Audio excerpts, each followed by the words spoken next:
Okay, here I am on the job I'm getting ready to do, just sort of walking around, checking it out. But this will be a good opportunity because it's an empty house. It'll be a good opportunity for me to show you how to do it. And so I want you to hang in there with me. Let me see if I can figure out how to turn this thing around. Well, we'll just do it this way. We'll just turn it around like this. And that way you can kind of get an idea. You see, this is an empty house. The carpet is in really good shape, which I told you a lot of my high-end carpets are in really good condition. And that's why this will be an easy one, but it'll also give me an opportunity to show you how to do a simple job like this. So stand by and I'll show you some things along the way. Okay, I'm going to show you how to do a basic wand cleaning.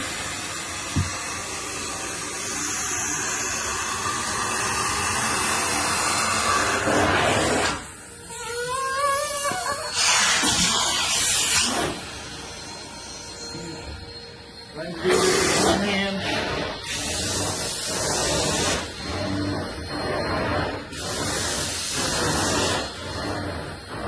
Notice I make a wet pass twice and then 2 dry passes.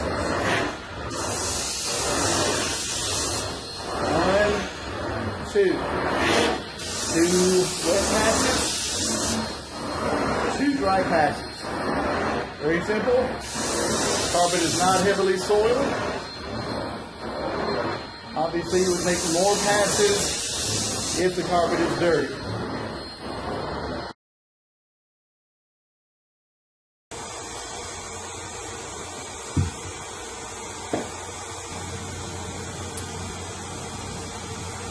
Okay, well here you can see that I am applying pre-spray, and I want you to notice that as I'm doing it, I'm going with even strokes back and forth, just lightly covering the carpet because the carpet pre-spray is very concentrated, and you'll notice that I sprayed a little heavier along the wall there because there's some construction dirt there. I'm pouring it a little heavier here in front of this window because there's some construction dirt there. But for the most part, I'm just swinging it back and forth, making sure that I'm getting a good coat on the entire carpet. Not trying to oversaturate it, but get enough there to where it's covered. Now I'm taking the pre-spray out and switching over to my wand.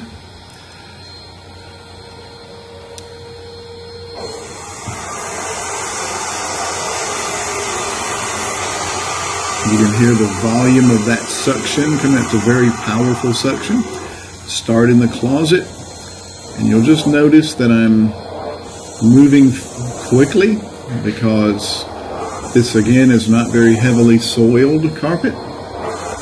There are a few spots here and there from where the construction workers worked, but you'll notice as I take every couple of wet passes, I at least take as many dry passes. Make sure that you get it as dry as possible. One question that customers always ask is, how long does it take to dry? And the answer is usually 3 to 5 hours, especially if you do 2 wet passes and 2 dry passes. That will pretty much guarantee that you'll get it as dry as it can be. If you're concerned about it, it only takes a minute or a second. Go ahead and give it a 3rd dry pass if you want to. You can always put your hand down and feel of the carpet, and it should feel damp, not soppy wet. And you'll also notice that I'm wearing protective gloves. I do that because the chemicals are not dangerous, but they do tend to dry your skin out. And also the wand, because of the heat that's coming out, the wand can get very hot. And I'd rather feel the heat through a rubber glove than on my skin. I've burned myself a lot of times over the years. But you notice that I'm working just very efficiently, back and forth. because again, the carpet is not extremely dirty. Right here in front of this window where my camera is, there's a dirty area, so you'll notice I'll start scrubbing it back and forth, making sure that I get that out. And you can see it visually come out. So it's not something that is, a risk. You can see the dirt coming out very clearly. And now I'm just switching to a second pass, and as you look at the carpet, you can see the clean line even in the dark, in the carpet that's not very dirty. You can see where the wand has been, and you can see that the carpet is getting cleaner.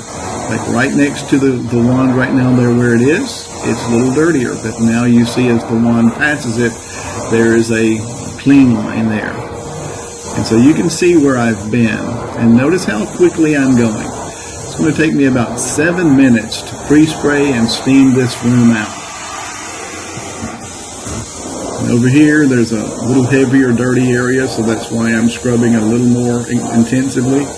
Again, this was a construction site, so a lot of just dirt from construction workers' boots and shoes. And that's why I'm there, to get it fresh for the homeowners who are moving in tomorrow, as I was told.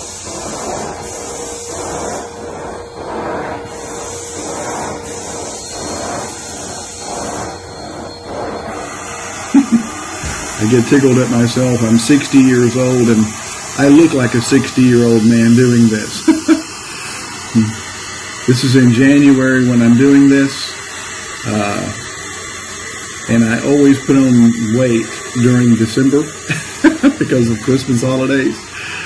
But by the spring, I'll have lost a little bit of that belly fat, just poking a little fun at myself.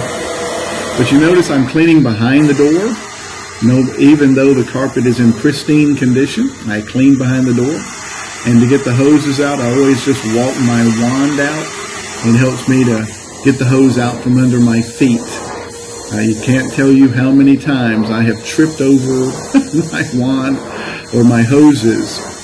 So I always try to make sure that they're far enough behind me that I don't run that risk. And you see I'm just working at a steady pace. This is not hard work and very enjoyable work, good exercise, good for your heart, good for your respiratory system. You can now begin to understand why in the summer this could make you really perspire. And so I'm walking that hose back. You see I'm trying to not have it under my feet. And you can also see how hot the water is, how the steam is coming up. I put the pre-spray down and I'm rinsing this. This is called rinsing the carpet.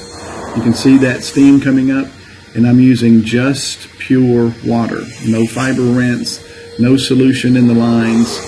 That's what causes residue when you have solution from your solution tank. So I just use clean water, heated up to 200 to 220 degrees.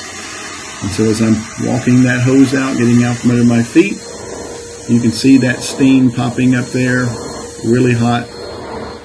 That's what breaks down the oils and gets rid of the embedded soils. Pretty good job, if I do say so myself. But again, notice how I'm working consistently, and for every wet pass, there is an equal dry pass.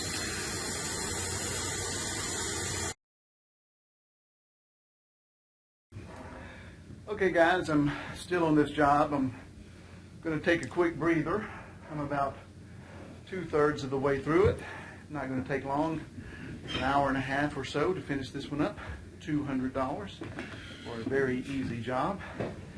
Not too bad, $200 for an hour and a half. But let me show you, while I'm taking a breather, my setup here to give you a feel for how I'm doing this particular situation. So as I turn this around, you see this is a room I'm getting ready to work in. I've already pre-sprayed it, and can't really tell it from the video, but this is a new construction job, and there is some dirt from the construction workers coming in. There's a few spots here and there just from the dirt from out there, and that's why they have me out here. But you see that this is my wand, my pressure hose, and my vacuum hose, 2-inch vacuum hose. And this is about a 75-foot hose run. Each of my hoses are 25 feet length, so we're somewhere in that area of 25 feet per section. I think I've got only 3 hooked on there, maybe 4, but it's no more than 100 feet. And you see here, I have a bungee cord wrapped around the wand and the pressure hose in order to keep it from going down the stairs. That's one of the annoyances of carpet cleaning, is that if you're if you're doing a 2-story, then the hose can easily slide down the stairs. So you want to mount them with something that'll hold it there. Now there's my pre-spray pressure sprayer. This is what's known as a Hydroforce pressure sprayer, and that's what you want to use it if you can. But you can also use a pump-up sprayer, which I used forever and a day before I finally bought that. That's about $180, but it saves a ton of time because you can hook it directly to your pressure hose and spray, and then spray it right back down on your or spray it down and then hook it right back to your cleaning wand. Okay, back to this video. I'm still on my break. Well, I just finished upstairs, and so I'm breathing a little bit heavy now because I've moved all of my hoses and things downstairs. I have one master bedroom and a master bedroom closet and the set of stairs to finish up. But let me finish showing you the setup. Again, this is the master bedroom. You can see here, I don't know how well it's coming out on the camera, but again, this is a construction site. There's a lot of dirt in the carpet just from where the construction workers have been working. Looks like they had a walking pad here, but they didn't stay on it. Anyway, but here's my hose run going out to the front door, and just show you a couple other things here. That blue box there is a heater. I run an electric truck mount system rather than a gas powered one, so all of my equipment is electric, and the reason I do that is because it's less expensive and it is very, very efficient. It does a great job. I get over 200 degrees of heat with that heater, and it just plugs right into any 20 amp socket like in a kitchen here. And then this machine here is what's called an air hog vacuum booster. And when you run an electric truck mount, you oftentimes, when you have a 100-foot run or so, you might not have as much water lift and vacuum as you would prefer. So if you have a regular truck mount, a gas powered truck mount, which I've talked about in other videos, then you won't ever really need a booster. But again, this setup is a lot less expensive. So the 2-inch hose comes into the booster and then comes out the back, and this goes on out to my main system, which this is another. I have 2 of the Mighty hot turbo heaters. I've got one in there on the floor, and I've got one here. So I'm getting a lot of heat. Here's 2 other 25 feet hoses, so that if I needed to go up to 125 feet, I could. But this is a 75-foot run, so I don't need that. This is my main extractor. This is a Jaguar 8.4 electric truck mount. These are no longer made. That company is out of business, but you might be able to find one used somewhere. But it served me well, and when I'm less than 50 feet, I don't use the booster. I just use that. And then this is an automatic water dump out, so as the water is coming through and filling up the tank, it just runs right off this hose and expels that way.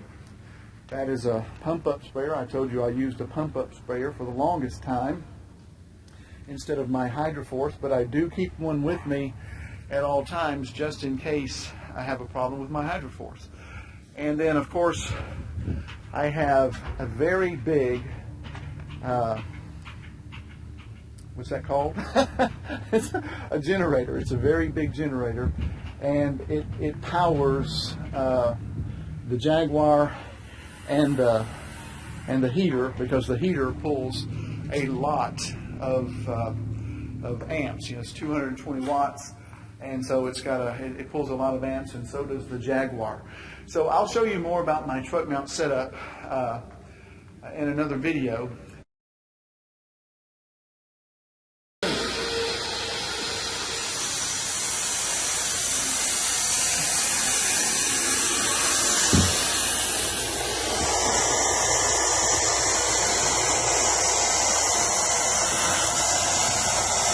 Okay, as we are plodding along through this particular part of the house, I want you to notice that I really concentrate on my pre-spray in this particular area, because this master bedroom is the dirtiest part.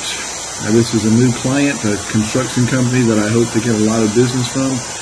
Notice how heavily I'm putting the pre-spray down there in front of that doorway. You can see the dirt even from this distance. You can see that dirt line that I'm really focusing on, really putting it down. I'm not being afraid to put it down there, because it's that heavily soiled. It's not what I would call heavily soiled in the sense that it's oily, but it's heavy enough to where I want a heavy pre-spray and let it dwell for a few minutes before I start steaming it. So when you have situations like that, you want to make sure that you get plenty of pre-spray down.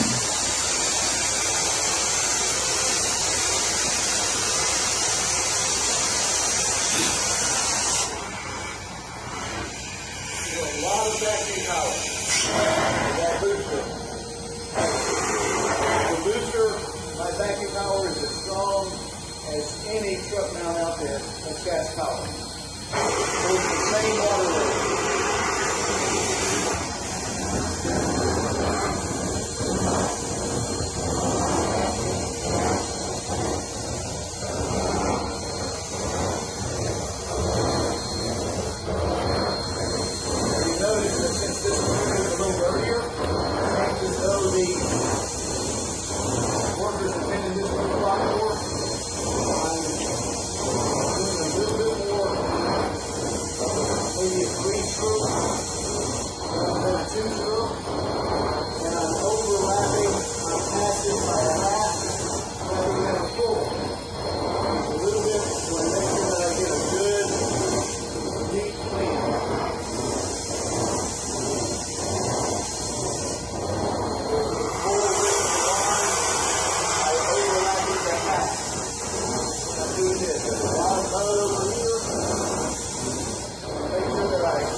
Now you can see that I'm really concentrating in this particular room. The strokes are not as fast. Now I'm really going to focus on this area right here. I applied the pre-spray. A lot of times when it's heavy dirt, this is not what I call heavy dirt. This is just dirt from the yard. It will come out pretty easily. But when it's heavily soiled, there's a lot of oil and the stains. You will want to agitate the carpet before you steam it. You can do that with a brush or a rotary scrubber that I will talk about, or that I'll talk about in another video. But in this job, we don't need it. But pre-agitation is often very important in order to get heavy soil out. Let's focus on this area.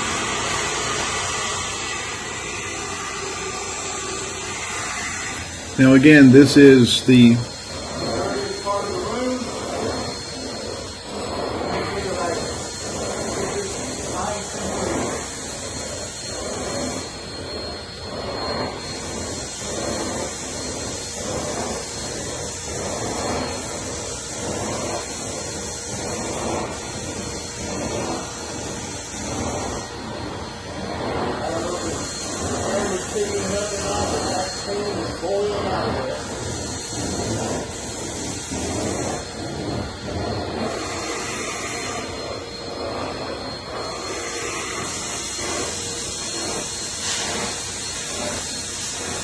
Really scrub this part right here.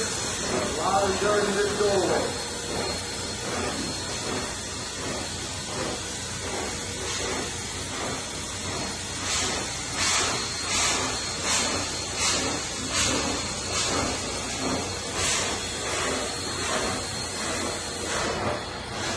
Give it a lot of dry patches. Get that dirt out, get that water out of there.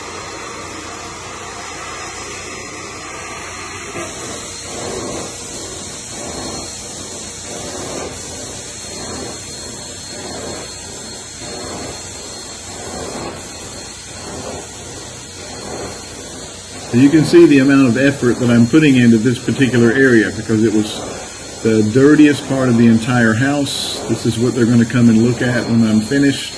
That was what they was most concerned about. So you can see that I'm not hesitating to just pound away on it, but giving it plenty of dry strokes to make sure that I don't oversaturate the carpet.